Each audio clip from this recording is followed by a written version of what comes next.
Brother Spirit, Brother Stream, you say something about wake up, right? After. There is a microphone somewhere. Hi. Oh, it works. Thank you for being fully present here for us. I have a question about mindful walking. I'm pregnant, so when I'm walking, my hip really hurts and my knees, they all hurt. So if I do mindful walking, does that mean I focus on my painful knees and painful hips? And shouldn't I just think about something else and get distracted? Yeah. You may join us sitting on a chair, and someone can push you, and you can profit from the collective energy of peace and joy. And you do walking meditation with your feet later, but now you can sit on a chair and have someone push you. This is possible. Yeah. So this is not the right time for me to do mindful walking. I think at least you can enjoy a few steps. Can always enjoy a few steps, but when it becomes difficult, tiring, you can stop. Yeah. Okay, thank you. Yes. There are practitioners of meditation who could not walk, but they like to join us during walking meditation. They bring along their armchair and they wheelchair, and they enjoy the sangha and the collective energy of the generated by the practice. Hello? Oh, this one works here. My name is Alex Aris. I'm working at Google, and so my question is not necessarily my question, but it could be maybe a typical Googler, but I think this is very relevant. So you said if you practice mindfulness, this is good, but I'm thinking how we can apply this in Google. So I think a typical Googler would think about, well, you know, if I practice mindfulness, then I think I'm going to lose a lot of time. Because you mentioned, you know, do your breakfast with mindfulness. So don't think about the projects and get the chance to get in touch with your life. Don't multitask. Don't eat quickly. So don't do a task while eating, but there are many people who use their laptops while eating. So, and then they would be concerned, what am I going to do? That I'm going to be losing a lot of this time. And even if they are not concerned that they will be losing the time, they will be concerned that other people will think that they are spending too much time eating breakfast or doing other things and not thinking about their projects. And so what will my team think about me? What will the performance review will be about me? So will they say like he didn't spend enough time and so on? So how do you, reply to these concerns, thinking if we would apply this in Google? So. I have said that usually our thinking may be not very productive. Our thinking is sometimes very productive, but not always productive. And our thinking may lead us away. That's one thing I said. And thinking is not the only way to succeed in finding out what you want to find out. The second thing I said is that while you are brushing your teeth mindfully and eating your breakfast mindfully, although you do not think about it, but your store consciousness continue to work on it. You have to rely on your store consciousness. If one day you can invent something, that's the work of store consciousness. And many scientists, famous scientists, have reported that the insight came when they do not think, when they did not think. Thank you. Thai. Yeah. My name is Meng. I don't do anything, and I hope to do even less when I grow up. My question for you. For me, you are a symbol of perfection as a practitioner, in my opinion. And that I find that very inspiring. But ironically, I find most inspiring when you are not perfect. And the example of that is, I read in your book somewhere that there was a moment where you got angry at somebody. And then you say you got almost so angry, you almost want to stand up and hit the guy. But you didn't, right? Because you are like the symbol of peace. And and I actually found that very inspiring, because to me it's like even Thich Nhat has anger. And so my question for you is, I want to ask you to talk a little bit about your imperfection. And hopefully your imperfection will inspire all of us.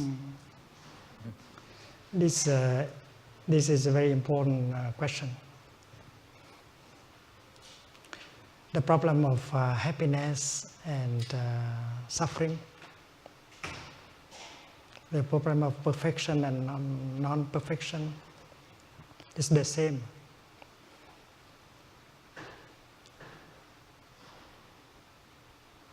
When I speak about the kingdom of God, I say that the kingdom of God is not a place where there is no suffering, to me. Because many people believe that the kingdom of God should be a place where there is no suffering. But according to this teaching and practice, if there is no suffering, there will be no happiness. It's like when you grow lotus flower, you need the mud. If there is no mud, there is no lotus. So happiness is made of, we all know that happiness, when you are happy, it means that you have understanding and love and compassion. Without understanding and compassion, you cannot be a happy person. And understanding and compassion arise only out of suffering. When you begin to see the suffering in someone, and when you see that that person is helpless, he does not know how to handle the suffering inside of him. He suffers, he is victim of his suffering, and he makes people around him suffer, including you. The moment when you begin to see that truth and understand the suffering in that person, compassion arises in you. Understanding bring about love and compassion. And when you have compassion, you don't want to punish him anymore. Before that, you suffer, you are angry. But now, because you have seen the suffering, you have understood the suffering, you are motivated by the desire to help him to suffer less. It means that you have made use of the suffering in order to create understanding and compassion. We know that without understanding and compassion, no happiness is possible. And that is why we know also that in the kingdom of God there is suffering. Where there is no suffering, no mud, there is no lotus flower. Where there is no suffering, there will be no understanding and compassion. So my definition of the kingdom of God is the place where people know how to make good use of suffering in order to create understanding and compassion. It's like we know how to make good use of the mud in order to produce beautiful lotus flowers. So happiness and suffering, they lean on each other to manifest. Anger is a kind of mud. Despair is a kind of mud. And if you allow that mud to overwhelm you, well, you suffer. But if you know the practice, and then you can make good use of anger and despair in order to create peace and happiness. As an organic gardener, you know how to make good use of the garbage. You can create compost from the garbage in order to nourish flowers and vegetables. The same thing is true with suffering and happiness. Thanks to the fact that you have suffer, that you have ingredients in order to make happiness. Looking deeply at that suffering, embracing deeply that suffering, understanding arise, and you can create joy and happiness. That is why suffering play a role in the making of happiness. What is wrong with the practice is that when suffering is there, and if you don't know how to handle suffering, that is wrong. But it's not wrong to have suffering. To have suffering, and if you know how to make good use of the suffering in order to create happiness, that is something good. So we have to distinguish between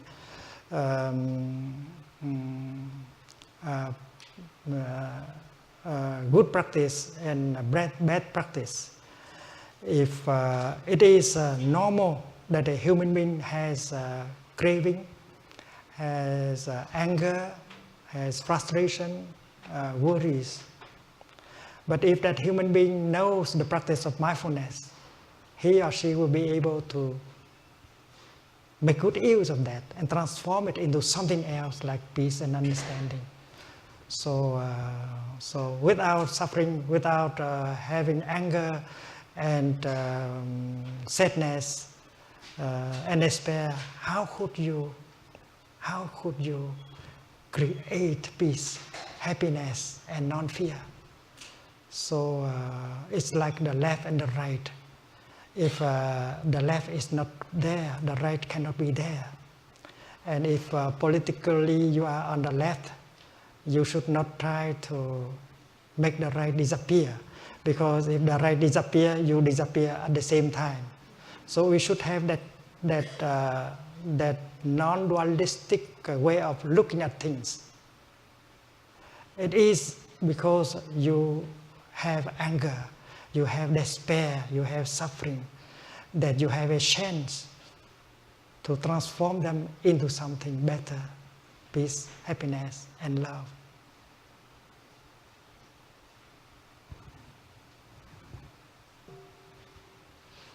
Hi, hello, thanks for being here. As a person who's struggled with depression in the past, I'm wondering if you have anything in particular to say about mental illnesses and how mindfulness can play a role in helping people who struggle with that. Thanks. Mental illness is like other kind of illness. They have their roots. Suppose we speak of a depression. Depression does not come by itself alone. If we look deeply into the depression, we see the roots of the depression. The Buddha said that nothing can survive without food. Your love, no matter how beautiful your love is, and if you don't know how to nourish your love, to feed your love, it will turn to be something else later on, like hate and anger. So love needs food. Suffering also, your depression also needs food in order to be alive. We have lived in such a way, we have consumed in such a way that make depression possible in the present moment. The way we live our daily life in the last 6 months, for instance, the kind of nutriment we have got, like fear, anger, despair, and we do not know how to handle these. We have allowed them to be accumulated for a long time. That is why the depression has become a reality. The Buddha said that what has come to be there, if you know how to look deeply and to identify the source of food, the source of nutriment that has brought it in. After you have seen the roots and the source of nutriment of what has come to be, you already begin on your path of transformation and healing. Because if you know how to identify the kind of nutriment that have brought your depression, you know how to cut that source of nutriments. And if you stop consuming that kind of nutriment, you deprive your depression of food, and your depression will have to die in a few weeks or in a few months. So that is why the learning the art of mindful living, we will not continue to ingest the kind of food that we have. The Buddha spoke about 4 kinds of nutriments: edible food, sense impressions, the kind of food that you consume not by the mouth, but by eyes, ear, and mind. There are many toxic things that we consume in our daily life. And the 3rd kind of food is volition. Your deepest desire, your deepest intention is the food. And also the 4th kind of nutriment, which is collective consciousness.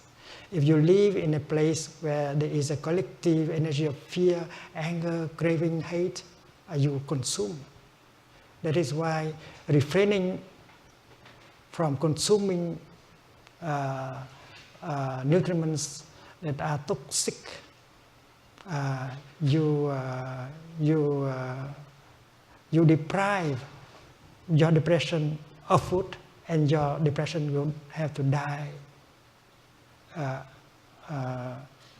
in a few weeks. And that is why all mental illness are like that also. We have allowed ourselves to be in a toxic environment. We have allowed ourselves to consume items that contain craving, anger, fear, despair. And that is why these symptoms of mental illness have appeared. And the way we deal with our sickness, we try to suppress them. When the suffering come up, we do not allow them to come up. We try to suppress them by the way of consuming. We want to cover them up, and we create a situation of bad circulation in our consciousness. And that is why symptoms of mental illness begin to appear. But if you know how to practice mindfulness, you allow the pain to come up, and you embrace tenderly your pain and recognize it and look into it. And then your pain will be embraced by that energy of mindfulness and concentration and compassion, and will go down, losing some its strength. And next time when it come up, you allow it to come up because you know how to handle it, handling the pain. And after a few weeks of practicing like that, you restore a state of good circulation in your consciousness. And the symptoms of mental illness will begin to disappear. And that is why the practice of mindfulness can be very healing, physically and also mentally.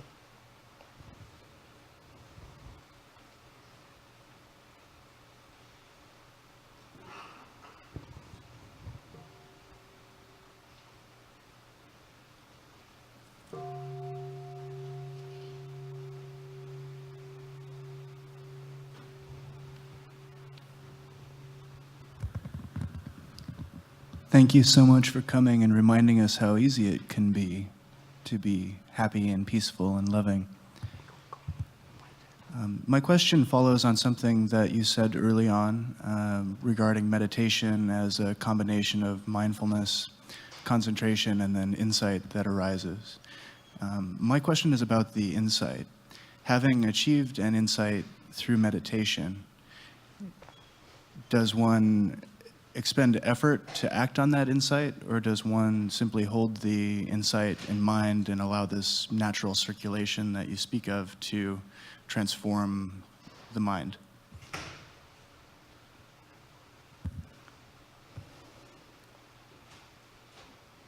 Insight can be maintained and nourished.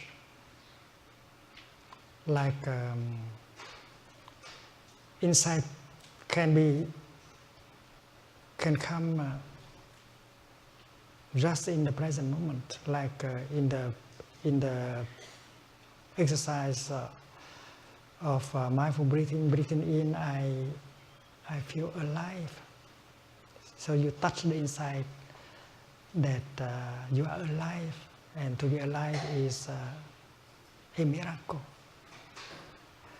And that is why when you breathe out, you can enjoy, you can be happy, you can celebrate the fact that you are alive. But the practice of concentration can keep the insight alive. And if the insight is alive, happiness continues to be. If you allow the insight to go away, your happiness may go away also. It's like the insight of interbeing.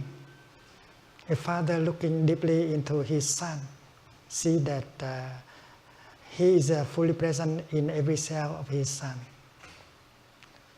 And if the son looks into himself, he can see that in every cell of his body, his father is fully present. And he got the insight of father and son into are. You cannot remove father from son. You cannot remove son from father. That is the insight of interbeing. And when the insight of interbeing between son and father is alive, anger is impossible. Because when you get angry at your father, you get angry at yourself. You are a continuation of your father. If there is a young man who say that, I hate my father, I don't want to have anything to do with that person,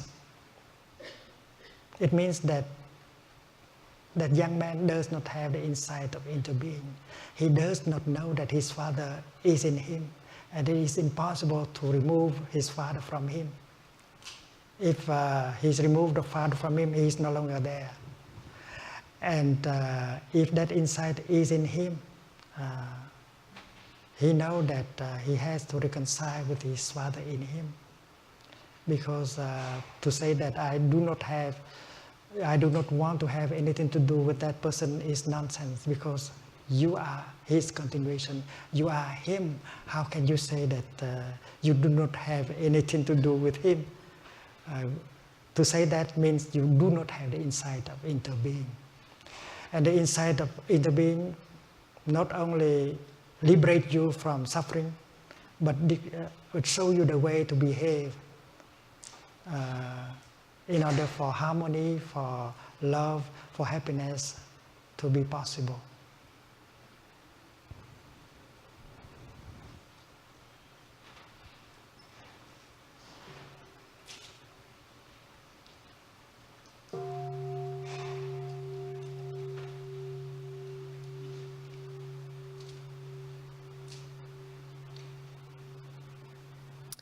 Hello. Thank you very much for your tender and conscious comments. One of my passions is working with children, and I had the opportunity to be in India last year working with small children, and I was amazed at how, no matter what they've been through, they had this joy and this compassion and this feeling of connection with community, even to the point where they would write on our hands, when the world gives you 1,000 reasons to cry, show the world you have 1,000,000 reasons to smile. I found it so beautiful. One of the things I do is work with children in yoga, in visualization, in creative play. And I find children in our community are already starting to multitask and looking at the digital community and getting very fragmented in minds. And one thing I find that works very, very well is teaching through stories. And I was wondering if you had a sweet story that we may be able to share, even with our own children, helping to illustrate the power of mindfulness or joy, compassion, maybe one of your favorites.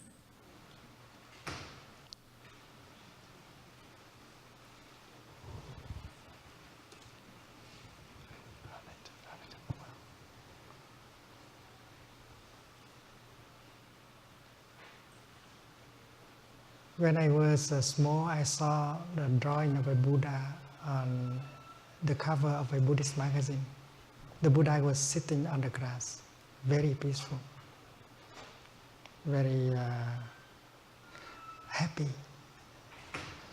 And I wished I can be someone like him, because around me people are nervous, unhappy. So the first time when my school organized a outing, climbing a mountain, I was very excited because we learned that there was a hermit practicing on the mountain in order to become a Buddha. I had not seen a hermit before, so I was very enthusiastic climbing. And we were organized in groups of 5 boys and 5 girls. And many hundreds of us were climbing the mountain. We did not know how to practice walking meditation. We tried to climb as quickly as possible. And half the way, we drank all our water. We were very thirsty when we come up to the top of the mountain. And the worst thing is that I learned that the hermit was not there. Perhaps he had heard that 500 children are coming. It's not quite enough for him, so he maybe had hidden himself somewhere in the mountain. So when we were given the order to display our picnic and eat, I alone venture into the wood, hoping that I can see the hermit. And I hear the sound of water dripping, and I follow, and I discover a very beautiful natural well. The water was very limpid, and you know that I was very thirsty. I'm so happy, I knelt down and cup the water and drink. And suddenly a thought came to me. I believe that the hermit has transformed himself into a well, so that I can have a private audience with him. And when you are small and when you have read many fairy tales, you believe things like that. And after I have drunk the water, I feel so peaceful, so happy, so fulfilled, that the need that I didn't feel any desire at all. Even the desire to meet the hermit as a person. And as I was very tired, I lie down and I fell into a very deep sleep. I didn't know how many minutes I slept, but when I woke up, I didn't know where I was. It took time to remember that the other boys were waiting for me. I left the place with a lot of regret. And I had to leave my beloved well and to go down. And in my mind, there is a sentence coming up. I have drunk the most delicious water in the world. And when I were back with the other children, I did not have the intention to tell them the story that I have met the hermit in the form of a well. It sounds like if I tell them, well, I will lose something. My experience, kind of deep spiritual experience, I wanted to keep by myself, to keep it long. And later on, when I grew up, I had the hope that everyone I meet will have a chance to meet his hermit also in their lifetime. Maybe you have met your hermit, but you have not recognized him. Your hermit might not be a well, but might be a rock, or a tree, or a child, or a mountain. But once you have got the hermit, you know where to go. And you begin your spiritual life that can help you to overcome difficulties and find peace. And that is one of the stories I like to tell children who come to Plum Village and to practice.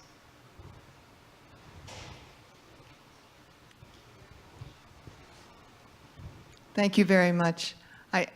We're really enjoying this conversation, but I'm afraid we're running very late and we can't walk in the dark. As enlightened as we are, I don't think we can walk in the dark. So thank you very much. I believe right now we will compress, Thai, a few things. Some monastics want to talk to us about one of your initiatives, and the Wake Up initiative, and I invite you to do that. And then we hear you have some gifts for us. We have some gifts for you. And then maybe a 5-minute break. Please gather back here for instructions from Thai on the walking meditation. All right, 5 minutes. So, and meanwhile, we will hear about the Wake Up initiative. Thank you.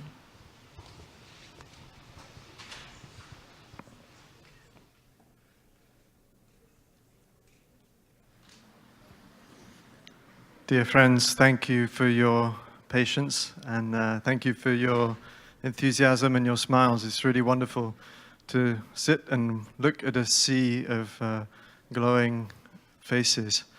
I think we all feel very at home here. So we wanted to share with you a little bit about something that came about 3 years ago.